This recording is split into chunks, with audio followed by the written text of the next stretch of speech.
Welcome back to In Bed with Dan and... oh, God. Who's that? Interruptions. I'll find out Who is this? Who is it? Oh, Dan, it's John Waters again. Not again. Okay, you know what? Sugar this time. John, come on in. Morning, John. Okay. Thanks for having Sugar, me. oh, yeah, good to see you, buddy. Well, sit down with us and join us for breakfast. Alrighty. Okay, now, I don't want to kiss your ass too much right in the morning, but I have to tell you, I loved your book, Role Models. Thank you. Thoroughly enjoyed it. In fact, let me get it. Hold on a second. Role Okay, and you know what? I like this, what you say here. This is from the chapter Bookworm. You should never just read for enjoyment. Read to make yourself smarter, less judgmental, more apt to understand your friend's insane behavior, or better yet, your own. Pick hard books, ones you have to concentrate on while reading. And for God's sake, don't let me ever hear you say, I can't read fiction. I only have time for the truth. Fiction is the truth, fool. Ever hear of literature? That means fiction too, stupid. That's true. What else can you say? Yeah, I mean, you know, fiction is about writing. It's the hardest thing to write, certainly. I've never done fiction. It's the hardest because when I think of a fictitious story, I turn it usually into a movie script. What gave you the idea to write about all these different people who you consider your role model, like Johnny Mathis? Yeah. And it tells about him. Because I wanted to tell my life through other people. And through other people who have had extreme lives, whether it has been very successful or they've done something terrible when they were in something they had to deal with in your life that makes you brave, even if it's terrible. And behavior that's not easy to explain, that morally is confusing. You don't know how you feel about it. If I instantly know how I feel about a subject, I don't have much interest in it because I can't debate it in my mind and try to imagine what it's like to be the other person, good or bad. Well, you did say in the book, you said the fact that I don't understand them is what interests you. Well, I understand some of them, and I think all of them I understand. I think other people may not understand them. And I understand them because you can't have a role model that's a one-night stand. A role model has to last for some time. It has to be something, and it generally happens a lot when you were younger because they kept with you and they gave you the examples so you could follow them and believe in yourself, whatever it is. Even if it made you say, I want to be a bank robber. To be a bank robber is better than not knowing is better than being unemployed. Knowing what you want to do. That's true. Right? If you want to be a bank robber, that's the reason you go to school is to figure out what you want to be. If you're a bank robber, you don't have to go to school. Right. Like Bobby Garcia, which is in his book, The Pornographer. He did AWOL Marines. Very, very interesting.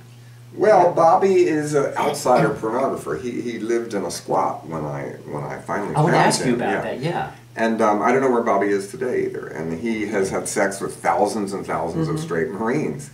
And it's an amazing story because he doesn't seem that much humor in it. He saw it as, all film directors say, I don't watch my own films. Well, that's the only films he does watch. Are his own pornography. So I found that kind of almost being an artist. It's like the film Andy Warhol's Blowjob, just the camera's a little further back. Yes. He's very upfront about it. I don't think there's anything devious about it. I think that he is a hero in some ways. I mean, pornographers have to be our friends because they're lawyers fight the law to make it legal, and then artists can use that freedom because artists don't have the money for mafia lawyers that pornography usually does. So pornographers have to be our friends, even though I agree that much pornography today is hideous. It is obscene, some of it, especially heterosexual. Well, where did this obsession for gore, violence, the outrageous... I don't have an obsession for real gore. I mean, this terrible case that happened in Maryland recently with this transgender person was beat in the McDonald's bathroom. I don't want to look at that video. I don't want to see that. I don't want to see real violence. Fake violence, all right, fine. You can tell the difference. Well, where did the outrageousness, where did that come from within you? Well, it just came from, I think, all people that want to be in entertainment, want to get your attention. We had an English teacher in grade school that taught us the term shock value. And you say something outrageous to get people's attention. Well, I think I paid attention too much that day in class. But now I don't. I think now people try too hard to be shocking. I think it's, you want to surprise people with wit. Shock's too easy. Interesting. Now, you used real-life criminals in your 1977's Desperate Living. Why? Did I? You mean Liz Renee? Well, she wasn't thought of as a real. She was Mickey Cohen's gun moll, and she went to prison. But I guess you could call her. Half the people in my movies have been in prison. I mean, we played on Crybaby, the game, Have You Been in Jail? And every person had, except Amy Locane. Now she has. So, you know, it's terrible, but I don't trust anybody that hasn't been in jail once. Just for overnight. I mean, I'm not talking about a 10-year sentence, but you should have been arrested once in life. Yeah, even might have been for it. politics or for youthful lunacy or something. It's good to go to jail. One of my favorite people of all times was Divine. Loved her. Oh my God, women He's behind really bars. Divine was never a woman. That was just for the camera, right? Yeah. Right. He wasn't a transsexual or transvestite. Right. I mean, he played a woman, but his best roles were when he played a woman that no drag queen would ever play, like a frumpy housewife. Right. Oh, that's because right. we already Like had the Hairspray. image of him as this monster that we thought to scare hippies, which was Divine in Pink Flamingos. Really. I miss Divine. I miss watching. Yes. What do you miss most about I miss him Divine? in my personal life. He was my friend. You know, I miss him at Christmas. You guys started out together, right? Yeah. High school? We didn't go to the same high school, but we did go to high school in the same neighborhood. Our parents lived right very close to each other. So I'm still shocked he's dead. Yeah. Yeah, it's been a long time though, 88, it's a long time. Now, the pencil-thin mustache comes from... Well, I write a lot about it in the... Yes, I tell every mustache secret I the could fascination, tell in yes role you models. did, the fascination with Little Richard. Yeah. And why this fascination with him? I don't know, the pencil-thin mustache in old movies always was the villain or the crazy person. And I don't know why. I had it in the hippie years when no one would ever have it, when I tried to look like a hippie pimp was kind of my look, of like thrift shop cowboy shirts with guitars on them. I had long stringy hair and a mustache. It just was another way to make people uncomfortable, really. I just love your straightforwardness. I love the fact that you are just so accepting of who you are and you're going to let people know about it. I love that. I'm accepting to the point I don't have a choice, but certainly I'm not saying I'm mentally healthy, but I'm a happy neurotic. Aren't we all? I'm going to Many use people that. are not. You have to learn your neuroses. I'm not going to change. I'm not going to get better. I'm not going to be what people think of as a normal gay man from my age with a partner who wants to get married and a child they've adopted from Ethiopia, you know, and the whole bit. I'm for that, but I have no desire to do that. I would be incapable of it. Ditto. Is there anything you look forward to in growing older? Oh yeah, certainly. What?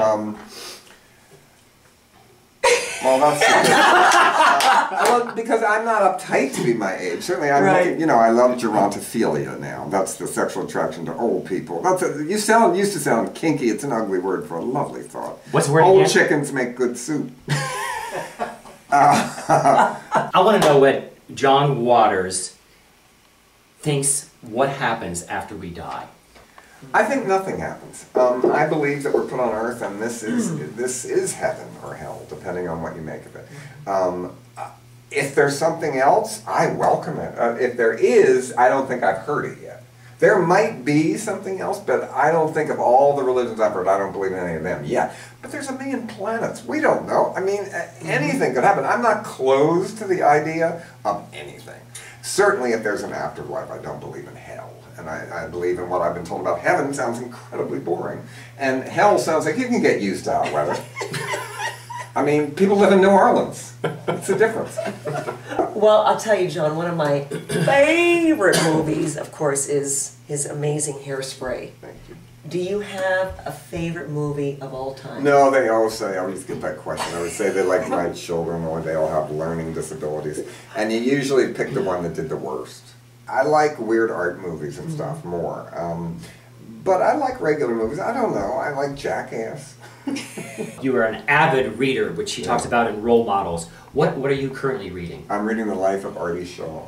Oh my gosh, wow. That's interesting. Yeah, and I like that kind of music too. And yeah, it's good.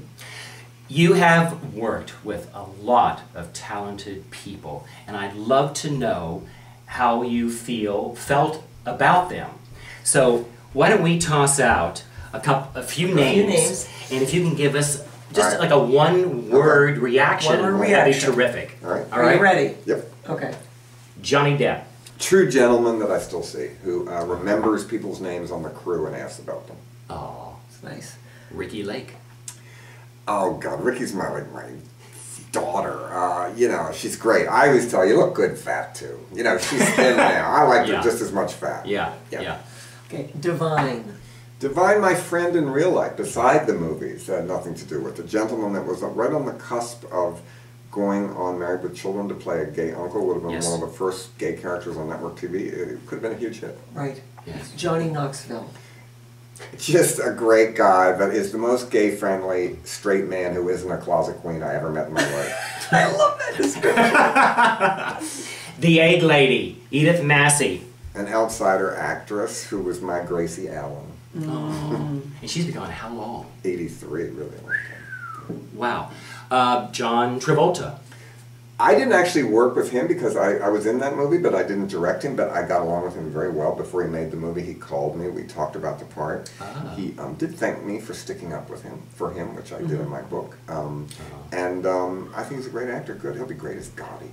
Oh, think about yes. it. He can play Gotti and Edna Turnblad. Yeah. That's a range. Fabulous. Very good. Mink Stoll. She's still my great friend. She moved back to Baltimore after living in LA for many, many years. I see her all the time.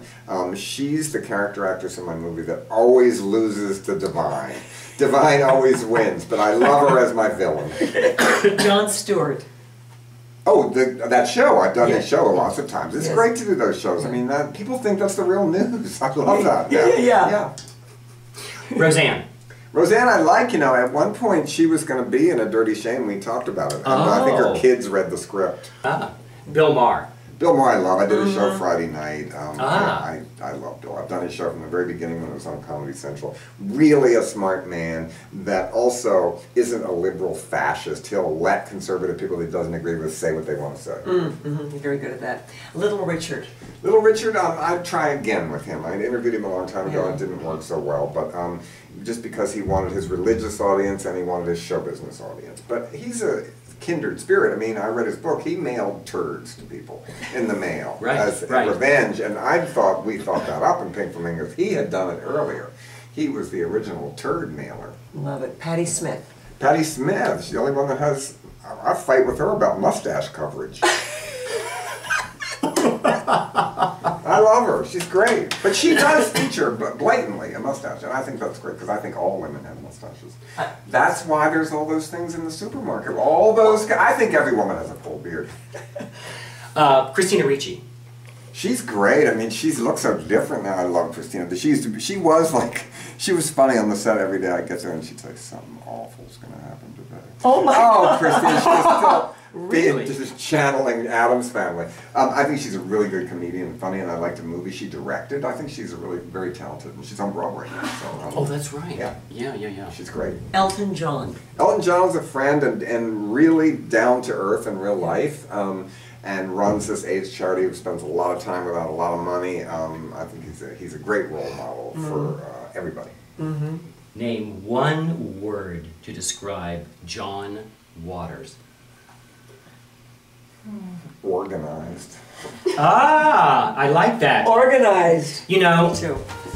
John is very engaging, he's very entertaining, but we gotta wrap this up. Yeah. We gotta film our next episode in bed with Dan and Kelly. Get the sugar. I'll get the sugar. Get the John, sugar. thanks for being here. All right, great. Have a good day, John. Didn't you have a sugar bowl?